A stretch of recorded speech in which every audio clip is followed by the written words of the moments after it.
I want to have a conversation with you today that I have with patients fairly often, and it's one that tends to surprise people. Sometimes even upset them a little because they've been told something for years that isn't quite the complete picture. If you have type 2 diabetes, you've probably been told it's a chronic progressive condition. One, you'll manage for the rest of your life, with medication doses that will likely increase over time. I want to tell you something important. For a meaningful number of patients, particularly those diagnosed more recently, that isn't necessarily the full story, and there's genuine, peer-reviewed clinical research showing that type 2 diabetes can, for some people, be put into remission sometimes, described in the research as reversal through a specific, well-studied mechanism. I want to be very careful and precise with my language here because this matters enormously, and I don't want to overstate what the research shows or understate it either.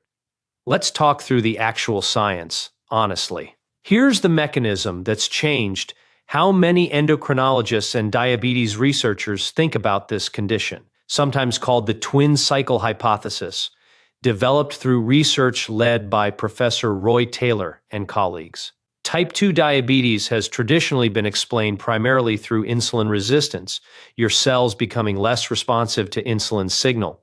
That's true, but it's not the complete picture. This more recent research has shown that excess fat accumulation specifically within your liver and pancreas, not just fat elsewhere in your body, plays a central driving role in the development and progression of type 2 diabetes for many patients. Here's the mechanism, step by step, the way I'd explain it in a consultation. Excess fat in your liver impairs your liver's ability to properly respond to insulin's signal to stop producing glucose, meaning your liver keeps releasing glucose into your bloodstream even when it shouldn't, contributing directly to elevated blood sugar. This is the first cycle in that twin cycle model.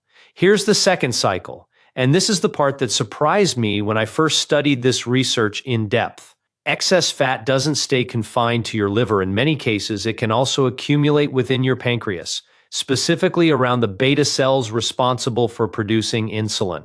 This pancreatic fat appears to directly impair beta cell function, reducing your pancreas's ability to produce adequate insulin in response to rising blood sugar. Here's why this matters so profoundly for how we think about treatment.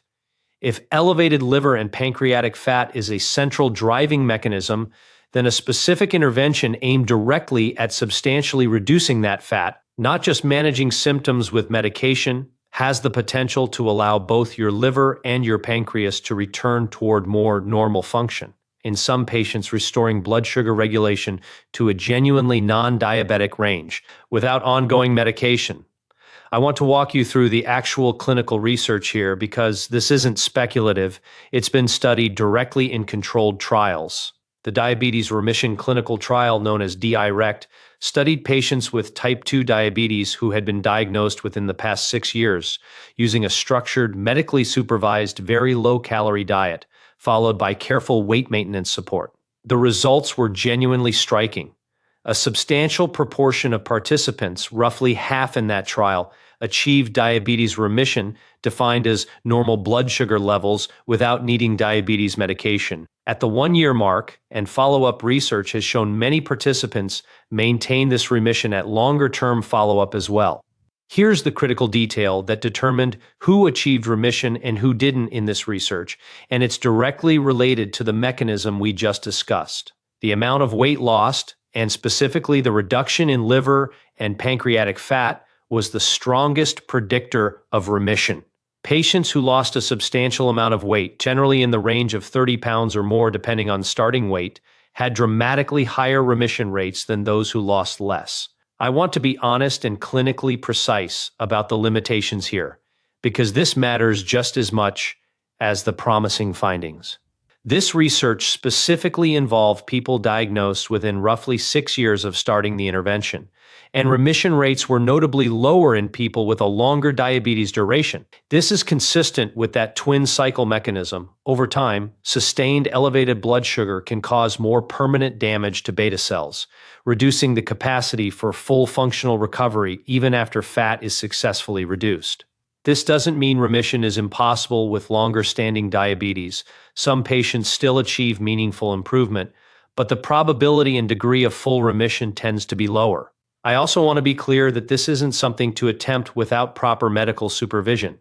The very low-calorie diets used in this research were medically supervised, using specific formula-based meal replacement products under careful monitoring, precisely because a rapid, significant calorie reduction requires appropriate oversight, particularly for anyone already on diabetes medication, since blood sugar can drop rapidly as this process begins, and medication doses often need immediate, careful adjustment to avoid dangerous hypoglycemia. Here's what I want you to actually do with this information, practically and safely. If you have type 2 diabetes, particularly if you were diagnosed relatively recently, bring this research directly to your doctor or endocrinologist by name. The direct trial and Roy Taylor's research on the twin cycle hypothesis, and ask specifically whether a medically supervised weight loss program aimed at diabetes remission might be appropriate for your specific situation. This is a genuine, evidence-based conversation to have, not a fringe idea. And many diabetes specialists are now familiar with this body of research and can discuss whether it's a reasonable approach for you specifically. For patients who aren't candidates for or don't want to pursue a formal, very low-calorie diet program, the underlying principle, substantial, sustained weight loss, particularly reducing visceral and liver fat specifically, remains relevant and beneficial even through more gradual, moderate approaches, combined with regular physical activity, though the remission rates in research using more gradual approaches have generally been somewhat lower than the more aggressive, medically supervised protocol used in the direct trial specifically. Now, if you're finding this helpful, this is exactly the kind of research-based, clinically honest conversation I like having on this channel, giving you real information to bring to your own doctor, not just generic advice disconnected from the actual clinical evidence. If you haven't already, go ahead and subscribe because there's more content like this coming. Let's talk about exercise's role in this picture too, since it works through a related but distinct mechanism from calorie restriction and weight loss alone. Regular physical activity, particularly resistance training combined with cardiovascular exercise, improves insulin sensitivity in your muscle tissue directly, providing an additional pathway for improved blood sugar control that complements, rather than substitutes for, the liver and pancreatic fat reduction we've focused on today. Let's talk about what maintenance looks like after achieving remission, since this is a question I get constantly, and it's an important one. Remission isn't necessarily permanent for every patient, and research has shown that regaining significant weight can lead to a return of elevated blood sugar and diabetes symptoms in some individuals, which is consistent with the underlying mechanism. If liver and pancreatic fat reaccumulate, the same processes that improve can reverse again. This is why the direct trial and similar research protocols include a structured weight maintenance phase, and why long-term success depends on sustained lifestyle changes, not just the initial weight loss phase alone.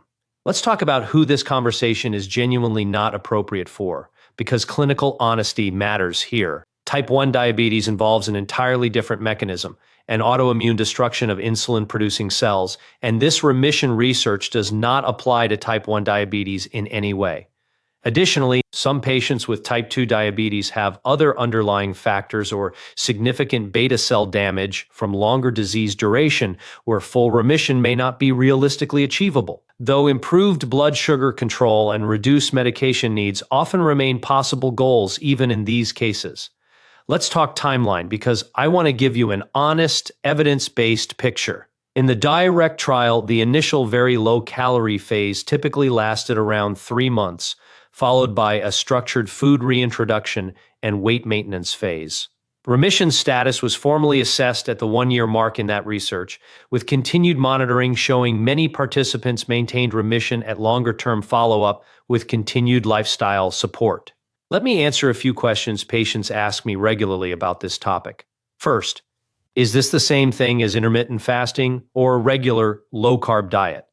Not exactly. The specific research protocol used a structured, medically supervised, very low-calorie approach, typically around 800 calories daily using formula meal replacements, for a defined period, followed by careful food reintroduction. This is a distinct, more intensive, medically supervised approach, different from general intermittent fasting or standard low-carb dieting, though both of those approaches can still provide meaningful benefit for blood sugar management through somewhat different mechanisms and typically less dramatic outcomes.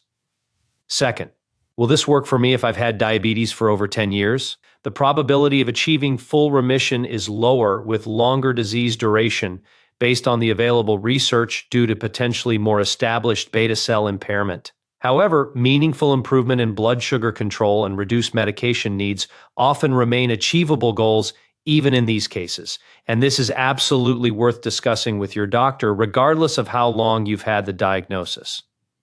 Third, is bariatric surgery a similar option worth considering? Bariatric surgery has also been extensively studied for diabetes remission, and in some research shows even higher remission rates than dietary intervention alone, particularly for patients with more significant obesity. This works through some overlapping mechanisms, including substantial fat loss, but also involves additional hormonal changes specific to certain surgical procedures. This is a completely separate, more involved conversation to have with your doctor if it's relevant to your specific situation and BMI. So here's what I want you to take away from our conversation today. Type 2 diabetes for many patients, particularly those diagnosed more recently, isn't necessarily the permanent, inevitably progressive condition it was once broadly assumed to be.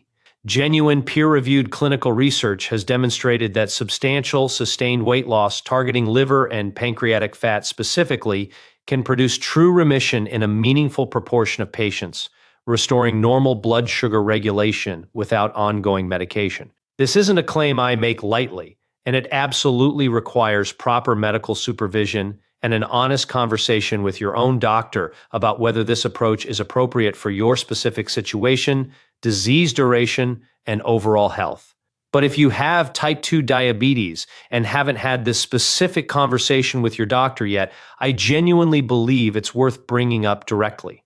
If you found this helpful, my next video breaks down exactly what happens in your body during the specific reintroduction phase after a very low-calorie diet, and why this phase matters just as much as the initial weight loss itself for maintaining remission long-term. Make sure you're subscribed so you don't miss it.